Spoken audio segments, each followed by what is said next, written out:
Hello guys, কি হবে এই ডিমটাতে যদি 10 কেজি ওজনের একটা ওয়েট দেওয়া হয়, তাহলে এই ডিমটা কি ভেঙে যাবে নাকি এই ডিমটা ভালো থাকবে?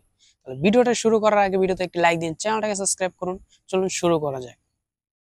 গাইস, এই ডিমের উপর যদি এভাবে সরাসরি ওয়েট রাখি তাহলে ডিমটা ভেঙে যেতে পারে। তার জন্য এখানে ব্যবহার করব হচ্ছে এই দুইটা টেপকে। ফার্স্ট টেপটাকে এইভাবে রেখে দিব, আর এই ফার্স্ট টেপের উপর এই ডিমটাকে রাখবো, এবং সেকেন্ড যে টেপটা আছে এটা এই ডিমের উপর রেখে দিব এইভাবে।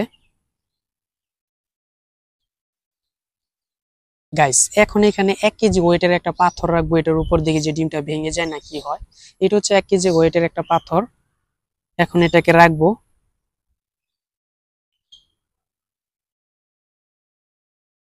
গাইস দেখেন, পাথর কিন্তু একটা রাখা হয়েছে, 1 কেজি কিন্তু ডিম যেমন আছে তেমনই আছে। এখন এখানে আরেকটা পাথর রাখবো, এটা হচ্ছে 1 কেজি।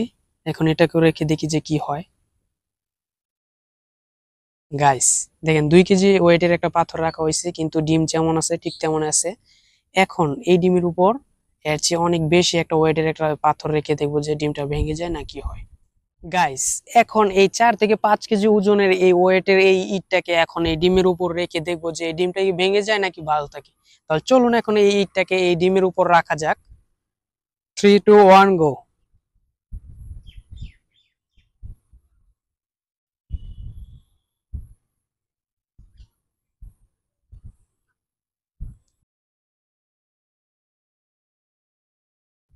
গাইস দেখেন, 4 থেকে 5 কেজি ওয়েটের এই ইটের ওজনটা কিন্তু এই ডিমে নিতে পারতেছে, এই ডিমটা কিন্তু ভাঙে নাই।